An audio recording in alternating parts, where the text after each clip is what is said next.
Hello viewers, welcome to Vicky movie view. இந்த வீடியோவில் நாம் பார்க்க போகிற படம், அதாவது 1996 ரிலீஸ் ஆன தி கோஸ்ட் அண்ட் த டார்க்னஸ் படத்தை பற்றி தான் பார்க்க போகிறோம். இந்த படம் ஹிஸ்டாரிக்கல் அட்வென்ச்சர் படமாக அப்போ ரிலீஸ் ஆச்சு. இந்த படத்தில் நடித்த முக்கியமான ரெண்டு கதாநாயகர்கள் யாருன்னு கேட்டிங்கன்னா, வால் கில்மர், மைக்கேல் டாக்லாஸ். மைக்கேல் டாக்லாஸ் வந்து கொஞ்ச நேரம் தான் வருவார். வால் கில்மர் தான் இந்த படத்தோட கதாநாயகன். இந்த படம் வந்து பார்த்தீங்கன்னா எங்கேருந்து ஸ்டார்ட் ஆகுது அப்படின்னு பார்த்தீங்கன்னா, ஆப்பிரிக்காவில் ஒரு ரயில் ரோடு கன்ஸ்ட்ரக்ஷன் வந்து நடந்துகிட்டு இருக்கு. அதை வந்து ஒரு பிரிட்டிஷ் அரசாங்கத்துக்கு அந்த ஒரு ப்ராஜெக்ட் வந்திருக்கு. ஏன்னா வால் கில்மர் வந்து ஜான் பேட்டர்சனாக இருப்பார். அவர் வந்து இன்ஜினியராக இருப்பார்.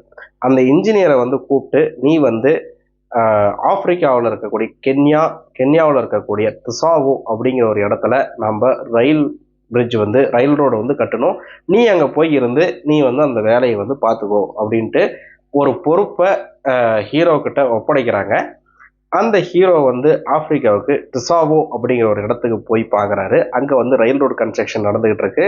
பல்லாயிரக்கணக்கான சவுத் ஆப்பிரிக்கன் லேபர்ஸ், அப்புறமேட்டு இந்தியன் லேபர்ஸ் எல்லாருமே அந்த ரயில் ரோடு கட்டுறதுக்கு வேலை செஞ்சுட்டு இருக்காங்க. இந்த கதை வந்து பார்த்தீங்கன்னா 1880 to 90 நடக்கிற மாதிரி இந்த கதை வந்து எடுக்கப்பட்டிருக்கும். அப்போ வந்து ஒரு மரக்கட்டையை வச்சு எப்படி ரயில் ரோடு கட்டுறாங்க அப்படின்னு வந்து அழகாக காமிச்சிருப்பாங்க. இந்த படத்தில் வந்து ரயில் ரோடு கட்டுறது மட்டும்தான் கதையா அப்படின்னு வந்து கேட்டிங்கன்னா அது மட்டும்தான் இல்லை. அது வந்து ஒரு ஆப்பிரிக்கன் ஒரு வைல்டு லைஃப் ரிசர்வ் ஃபாரஸ்ட். அப்போ வந்து எல்லா வைல்டு அனிமல்ஸும் அந்த இதில் இருக்கும். அதில் வந்து ஒரு முக்கியமான ஒரு பிரச்சனை என்ன வருது அப்படின்னு பார்த்தீங்கன்னா, அந்த இடத்துல ரயில் ரோடு கட்டிட்டு இருக்கக்கூடிய தொழிலாளர்களை ஒரு சிங்கம் வந்து வேட்டையாடுது. டெய்லி வந்து அந்த சிங்கத்தால் எத்தனை பேர் வந்து படுகாயம் அடைகிறாங்க, நிறைய பேர் சாகடிக்கப்படுறாங்க. இதை வந்து தடுத்தாகணும் அப்படிங்கிற ஒரு பிரச்சனையை வந்து அந்த இன்ஜினியர்கிட்ட முன் வைக்கிறாங்க அங்கே இருக்க ஒரு லேபர்ஸ். இவர் வால் கில்மர் வந்து அவர் வந்து ஒரு ஹண்டரும் கூட. அவர் வந்து ஒரு ரைஃபிளை எடுத்துக்கிட்டு ஒரு சிங்கத்தை வந்து அந்த சிங்கம் தான் இந்த ரயில் ரோடுக்கு வந்து தடங்கலாக இருக்குன்னா அதை வந்து போட்டு தள்ள தவிர ஒரு வழியே இல்லைன்ட்டு ஒரு நாள் வந்து ட்ராப் வச்சு போட்டு தள்ளிடுறாரு. போட்டு தள்ளதுக்கு அப்புறம் அங்கே இருக்கிற லேபர்ஸ் எல்லாம் ஒரு ஆனந்தமாக அந்த ரயில் ரோடு வேலையை வந்து பண்ணிக்கிட்டு இருக்காங்க. திடீர்னு வந்து பார்த்தீங்கன்னா ஒரு நாள் வந்து எல்லா ஒரு தூங்கிட்டு இருக்கிற டைமில் அந்த டைமில் ஒரு 2 சிங்கங்கள் வந்து ஒரு 2-3 பேரை வந்து இழுத்துக்கிட்டு போய் கொன்றுது. அதுக்கப்புறம் தான் தெரியுது இதில் வந்து ஒரு சிங்கம் மட்டும் இல்லை, ஒரு 3 சிங்கம் வந்து மேன் ஈட்டர்ஸ் வந்து இருக்குது. இது மேன் ஈட்டர்ஸ்னால் அதாவது பார்த்தீங்கன்னா அங்கே இருக்கக்கூடிய ஒரு மான், ஒரு வரிக்குதிரை இதெல்லாம் வந்து வேட்டையாடணும்னா அந்த சிங்கத்துக்கு வந்து ஓடி களைச்சி ஒரு வேட்டையை வந்து பிடிக்கிறதுக்கு நிறைய சிரமப்படணும். இங்கே இருக்கிற மனுஷங்களை வந்து ஈஸியாக பிடிச்சிக்கலாம் அப்படின்ட்டு ரயில் ரோடு கட்டுற டைமில் மனிதர்களை தின்னு மனிதர்களோட ரத்தத்தோட சுவையை வந்து கண்டனால மனிதர்களை மட்டுமே வேட்டையாடக்கூடிய சிங்கங்களா அந்த ஒரு 3 மாறிடுது. 3ல் வந்து 1 வந்து கொண்டுட்டாங்க. இன்னும் 2 மட்டும்தான் இருக்குது அங்கே அட்டகாசம் பண்ணிக்கிட்டு. ஏன்னா அந்த டைமில் வந்து பார்த்தீங்கன்னா ஒரு அதிகப்படியான ஒரு மருத்துவ வசதியெல்லாம் இல்லாதனால, அதுவும் ஆப்பிரிக்காவில் வந்து எப்படி இருக்கும் அந்த டைமில் ஒரு ஆப்பிரிக்கனோட, அதாவது அந்த ஒரு ஆப்பிரிக்கன் அந்த கென்யாவோட லேண்ட்ஸ்கேப்பை வந்து காட்டின விதம் அந்த அளவுக்கு ஒரு சூப்பராக இருக்கும். அதுக்கப்புறம் அங்கே ஒரு மெடிக்கல், அதாவது பார்த்தீங்கன்னா ஒரு டாக்டர் வந்து இருப்பார். அந்த டாக்டர் யாருன்னு கேட்டிங்கன்னா டைட்டானிக் படத்தில் வர கப்பல் கேப்டனாக இருப்பார். அவர் தான் வந்து பெனர்ட் ஹில். அவர் தான் இந்த படத்தில் வந்து டாக்டர். நிறையா பேர்த்துக்கு வந்து அந்த சிங்கத்தால் பாதிக்கப்பட்டவங்களுக்கு சிகிச்சை அளிச்சுக்கிட்டு இருப்பார். அந்த சிகிச்சை அளிக்கக்கூடிய இடத்துல ஏகப்பட்ட ரத்த வாடை இருக்கிறதுனால சிங்கங்கள் வந்து அந்த 2 சிங்கமும் அங்கேயே உலாவிக்கிட்டு இருக்கும். ஒரு கட்டத்துக்கு மேலே இந்த ரயில் ரோடை வந்து முடிக்கவே முடியாது அப்படின்ட்டு எல்லா தொழிலாளர்களும் கிளம்புவாங்க. அப்போ வந்து அந்த இன்ஜினியரான வால் கில்மர் என்ன பண்ணுவாருன்னா, நீங்கள் எல்லாம் வந்து இருங்க, ஒரு 2 நாள் டைம் கொடுங்க, அந்த 2 சிங்கத்தையும் கொல்றேன் அப்படின்ட்டு ஒரு டைம் கேட்டு எல்லாத்தையும் வந்து சமாதானம் பண்ணி இருக்க வச்சு அந்த ரயில் ரோடை வந்து கட்ட சொல்லுவார். அவங்களும் வந்து இவர் பேச்சை கேட்டு இருப்பாங்க. அதுக்கப்புறம் அந்த 2 சிங்கத்தையும் வேட்டையாடுறதுக்காக இன்னொரு கேரக்டர் வந்து உள்ள வரும். அவர் தான் வந்து மைக்கேல் டாக்லாஸ். அது வந்து லோக்கலில் இருக்கிற ஒரு ட்ரைப்ஸை கூட்டிகிட்டு வந்து வேட்டையாடுவார்.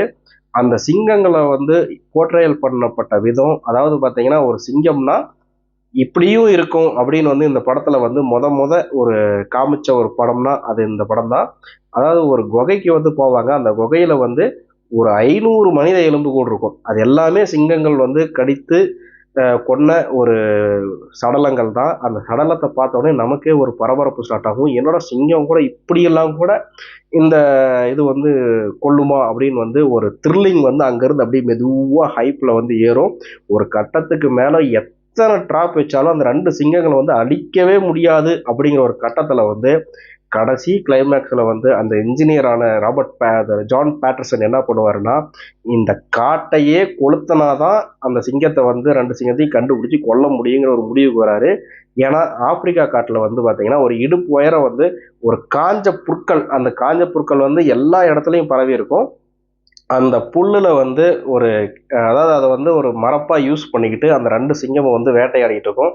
கடைசியா அதை வந்து அந்த டோட்டல் காட்டையே எரிச்சு அந்த 2 சிங்கத்தையும் வந்து கொன்ன விதம் இந்த படம் வந்து ரொம்ப வந்து ஒரு அட்டகாசமான ஒரு த்ரில்லிங் எக்ஸ்பீரியன்ஸ் வந்து உங்களுக்கு கொடுக்கும். ஆரம்பத்துல இருந்தே இந்த படம் வந்து ஒரு சிங்கம் தானே அப்படின்னு வந்து நீங்க நினைக்க கூடாது. ஏன்னா அந்த சிங்கம் வந்து எப்படி வந்து அந்த இதுல வந்து பாத்தீங்கன்னா ஒரு ப்ளஸ் பாயிண்ட் என்னன்னு பாத்தீங்கன்னா கிராபிக்ஸே இல்லாத நிஜ சிங்கத்தை வச்சு இந்த படத்தை வந்து எடுத்திருப்பாங்க. அதனால இந்த படம் வந்து கொஞ்சம் கூட உங்களுக்கு வந்து ஒரு தொய்வடைக்காது.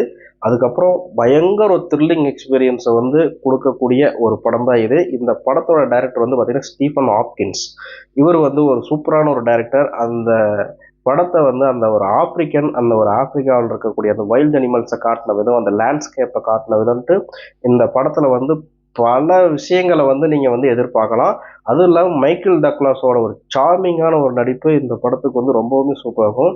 வால் கில்மர்லாம் வந்து ஒரு பரபரப்போட உச்சியிலேயே இருப்பார் இந்த படத்தில் எப்பயுமே. அந்த அளவுக்கு தன்னோட நடிப்பை வந்து கொண்டு வந்திருப்பாரு. மொத்தத்தில் இந்த படம் வந்து ஒரு ஹைலி ரெக்கமெண்டடான படம். இந்த அதாவது பக்கமாக வந்து பீஸ்ட் அப்படிங்கிற ஒரு படம்லாம் கூட வந்துச்சு. அந்த படம்லாம் வந்து பார்த்தீங்கன்னா ஒரு அதாவது கிராஃபிக்ஸ் தான் வந்து சிஜே மேட்டில் தான் பண்ணியிருப்பாங்க. ஆனால் இந்த படம் வந்து முழுக்க முழுக்க ஒரிஜினல் லைன்ஸை வச்சு எடுத்த ஒரு படம். அது இல்லாத இது வந்து நிஜமாலுமே நடந்த சம்பவத்தை அடிப்படையாக வச்சு எடுத்த படம் தான். ஏன்னா அந்த காலத்திலேயே வந்து ஜான் பேட்டர்சன் அப்படிங்கிற ஒரு இன்ஜினியர் வந்து அந்த மாதிரி மேன் ஈட்டர்ஸ் அப்படிங்கிற ஒரு 4-5 ஒரு சிங்கத்தை வந்து கொன்ன ஒரு புக்கே வந்து இருக்குது. அதை வச்சு தான் இந்த படம் வந்து எடுத்திருப்பாங்க. இந்த படம் வந்து ஒரு சூப்பரான படம். இந்த படத்தில் வந்து ஓம் பூரி இருப்பார். அதாவது இந்தியன் தொழிலாளர்களா ஒருத்தர் வந்து அப்துல் அப்படிங்கிற ஒரு பேர்ல வருவார். அவருமே நல்லா நடிச்சிருப்பாரு. இந்த படம் வந்து ஒரு சூப்பரான படம். தாராளமா இந்த படத்தை அதாவது பார்த்தீங்கன்னா சீட் நுனியில உங்களை வந்து உட்கார வச்சு அப்படியே வந்து நெகத்தை கடிக்க வச்சுக்கிட்டே இருக்கும் இந்த படம் பார்க்கும்போது. அந்த அளவுக்கு ஒரு த்ரில்லிங் எக்ஸ்பீரியன்ஸ் வந்து அட்டகாசமா இந்த படம் வந்து உங்களுக்கு கொடுக்கும். நம்ம வீடியோ பிடிச்சிருந்தா சப்ஸ்கிரைப் பண்ணுங்க. இதே மாதிரி அடுத்த வீடியோவில் சந்திக்கிறேன். நன்றி, வணக்கம்.